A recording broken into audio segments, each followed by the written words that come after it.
"You're not our daughter, Sarah. You were a mistake we were forced to fix. Now pack your bags, you have 48 hours to get out of our house." Those were the words my father said to me while sipping expensive wine paid for by a secret I wasn't supposed to find. For 25 years, I believed I was the adopted burden. I scrubbed their floors, paid them rent, and watched my brother Leo live like a king while I lived like a servant. But they made one massive mistake. They forgot about the dusty wooden trunk in the attic, and they forgot about the lavender envelope my grandmother left behind. Inside that envelope wasn't just a letter. It was a birth certificate that proved they had been lying to me since the day I was born. And even better, it contained a legal deed proving that the house they were trying to kick me out of actually belonged to me. This is the story of how I found out my entire life was a lie and how I turned my parents into my tenants before finally showing them the front door. The smell of burnt toast and the sound of my brother Leo's laughter, that was the soundtrack of my mornings.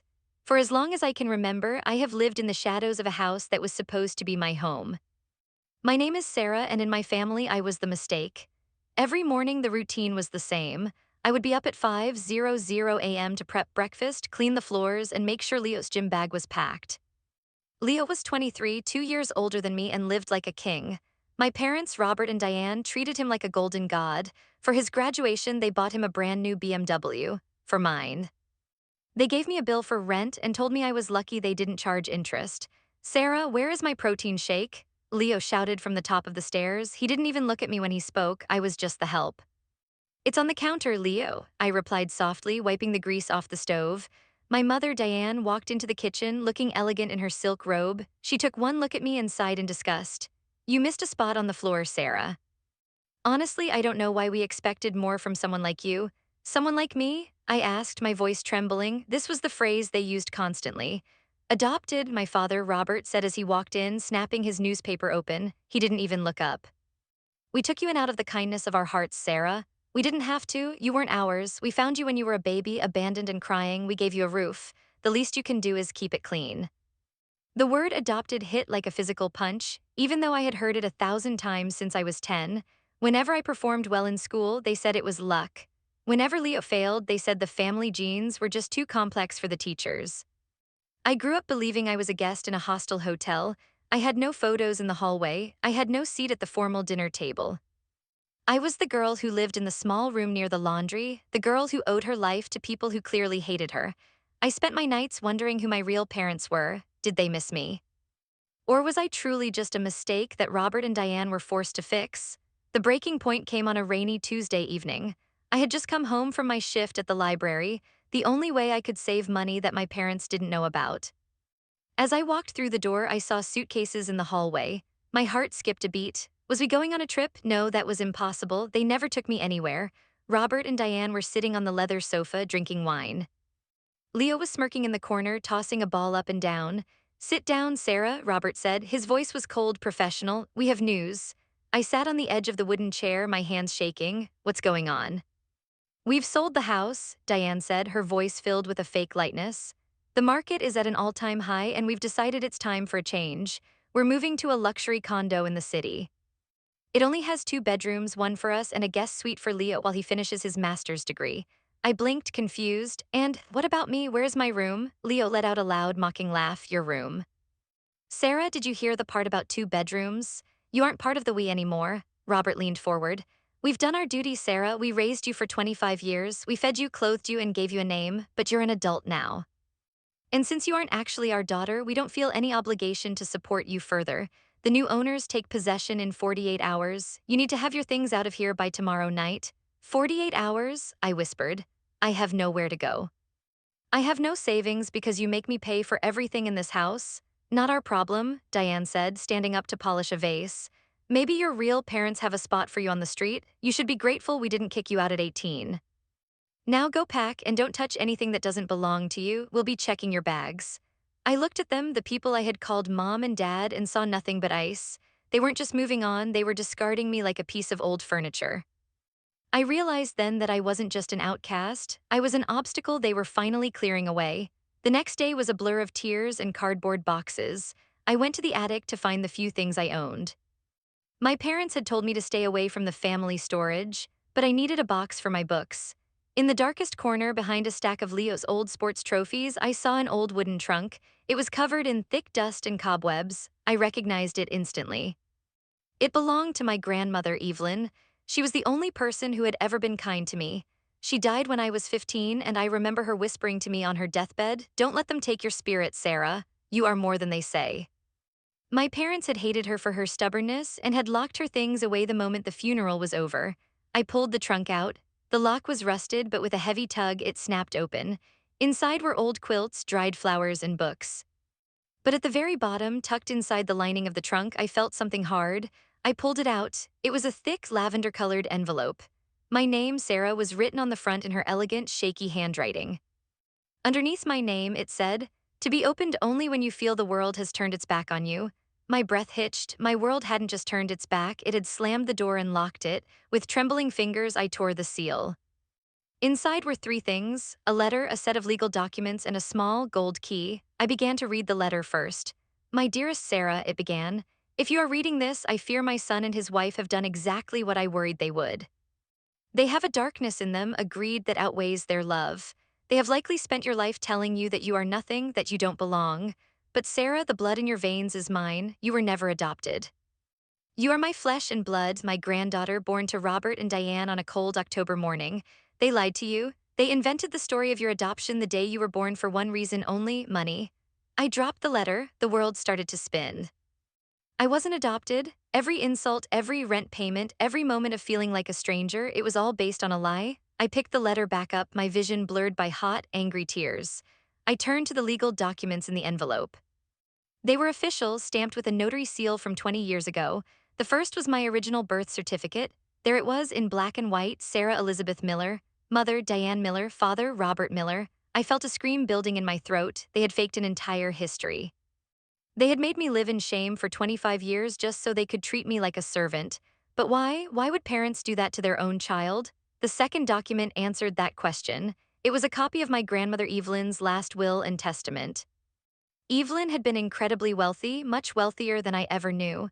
She had owned the very house we were standing in, along with several properties in the city. The will stated that she knew her son, Robert, was a spendthrift and a gambler. She didn't trust him with her legacy. The will read, "I leave the family estate and the sum of $1, $2 million in a protected trust to my granddaughter, Sarah Elizabeth Miller. My son, Robert, and his wife shall have the right to live in the house as caretakers only until Sarah reaches the age of 25.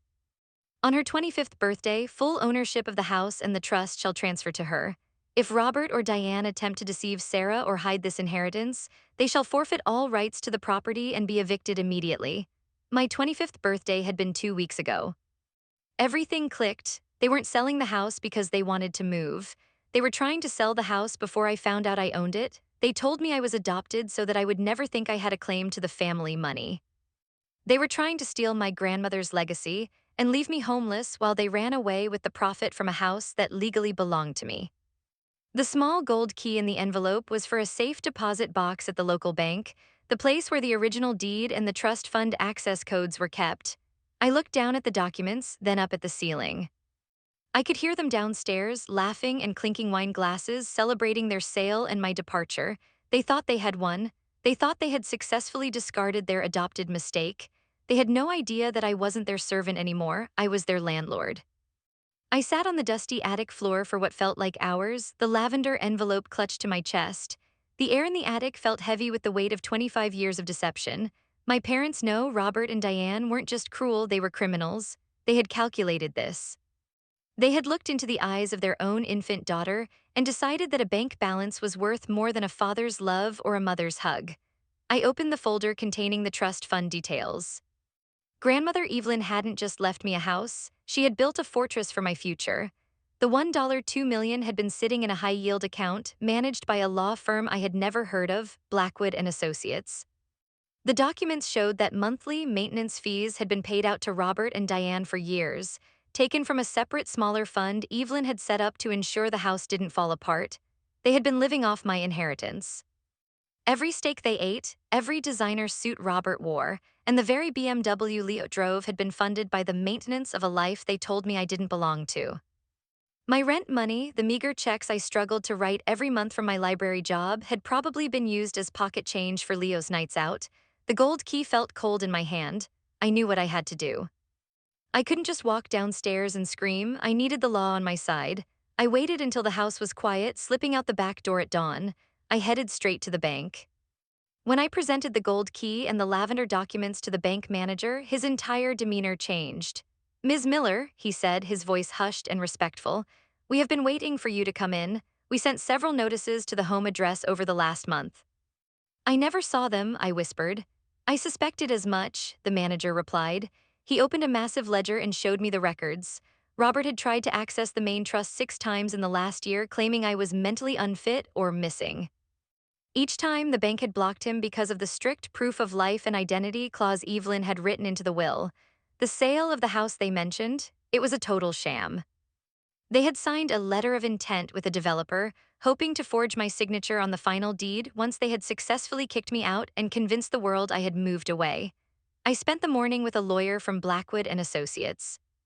By noon, I had a certified copy of the deed in my name and a freeze order on all maintenance payments to Robert and Diane. The power was now entirely in my hands. The $1.2 million was safe, and the house was legally, officially, and undeniably mine. I walked back into the house at 5:00 p.m. The atmosphere was festive. Robert was humming a tune, and Diane was labeling boxes of her expensive china. "Sarah, you're late," Diane snapped without looking up. "I hope you've cleared your room. The cleaning crew arrives tomorrow morning, and I won't have your clutter devaluing the property." I didn't answer. I walked into the dining room and placed the lavender envelope and the new legal folder right on the center of the mahogany table. "What is this trash?" Robert asked, walking over with a glass of scotch. He looked down, and I saw the moment his heart must have stopped. The lavender envelope. He recognized his mother's handwriting instantly. His face went from a healthy tan to a ghostly, sickly white. "Where did you find this?" He hissed, his voice trembling. "In the attic, Robert, in Grandma's trunk. The one you told me was full of useless junk." I stood tall, my voice steady for the first time in my life. "I know everything. I know I'm not adopted. I know about the birth certificate, and I know about the trust." Diane ran over, grabbing the papers. This is a misunderstanding, Sarah. We only told you that you were adopted to build your character. We wanted you to be humble, to work hard, not grow up spoiled like other rich children." "Build my character?" I laughed, and it felt like a release of years of pain. "You made me a servant in my own home. You stole my childhood. You stole my identity, and now you're trying to steal my house." Leo walked in, sensing the tension. "What's going on? Why is the help talking back?" "Shut up, Leo," Robert barked, surprising everyone. He turned back to me, his eyes desperate. "Look, Sarah, we're a family. Okay, maybe we handled the inheritance poorly, but we did it for the family's future. We can split the money from the sale. We'll give you 20%. That's a lot of money for a girl like you." "A girl like me?" I mimicked his voice. "You mean the girl who owns this house? There is no sale, Robert. I spoke to the bank. I spoke to the lawyers. The developer has been notified that you have no legal authority to sell this property." Diane started to cry, fake crocodile tears. "Sarah, darling, we are your parents. You can't do this to us. Think of what people will say." "I am thinking of what people will say," I replied. "Specifically, the police, when they hear about the fraud you've been committing for the last 7 years." The silence that followed was deafening. Robert looked like he wanted to lunge at me, but he knew he was trapped. "What do you want, Sarah?" Robert asked, his voice defeated. "I want exactly what you gave me," I said, pulling a document from my folder. "Yesterday, you gave me 48 hours to leave. You said this house had no room for someone who wasn't part of the family." I pushed a paper across the table. It was an immediate eviction notice, signed by a judge and backed by the Blackwood law firm. "You have until tomorrow morning to take your clothes and your personal items," I said. "Everything else, the furniture, the art, the china, stays. It was bought with my grandmother's money, which means it belongs to the estate, which means it belongs to me. You can't kick us out." Leo yelled, stepping toward me. "I have a life here. My BMW is in that garage." "The BMW is registered under the Property Maintenance Fund, Leo," I said coldly. "I've already called the repo company. It's being picked up at 9:00 a.m. Since I'm adopted and not real family, I don't see why I should fund your lifestyle anymore." Diane fell to her knees, clutching my hand.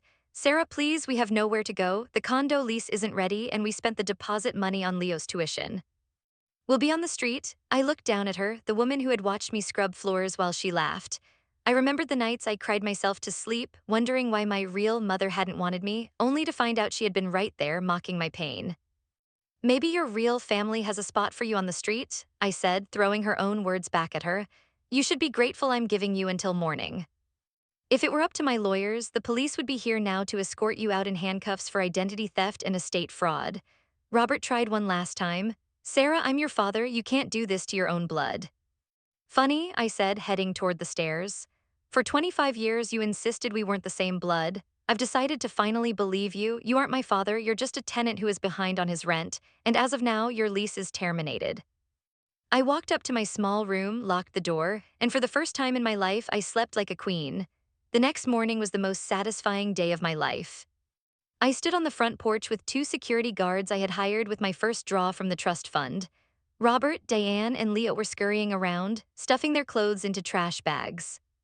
They didn't have their fancy suitcases. Those were bought with estate money, and I had forbidden them from taking anything but their basic necessities. As they walked down the driveway, Leo looked back at his empty spot in the garage, his face a mask of fury and disbelief. Robert and Diane looked aged, broken, and small. They had spent their lives building a kingdom on a foundation of lies, and now the ground had swallowed them whole. Where are we supposed to go? Diane sobbed as she reached the gate. That's a question for a caretaker to solve, I called out from the porch. I'm sure you'll figure it out. You've always been so good at building character, haven't you? Once they were gone, the silence of the house changed. It was no longer a heavy, suffocating silence. It was peaceful. I walked through the rooms, imagining how I would redecorate. I would put a huge portrait of grandmother Evelyn in the hallway. I would turn Leo's room into a library. And I would never, ever let anyone tell me I didn't belong again. I realized that the lavender envelope wasn't just a gift of money, it was a gift of truth. My grandmother knew that the only way for me to be free was to see my parents for who they truly were. She waited until I was an adult, until I was strong enough to handle the truth and the responsibility that came with it. I sat on the back deck, watching the sunset over the garden. I had $1. 2 million, a beautiful home, and a future that belonged entirely to me. But more importantly, I had my name back. I wasn't the adopted mistake. I was Sarah Miller, the rightful heir, the girl who survived, and the woman who finally took her power back. To anyone out there feeling like an outcast in their own life, keep looking for your lavender envelope. Sometimes the truth is hidden in the darkest corners, just waiting for you to be brave enough to find it.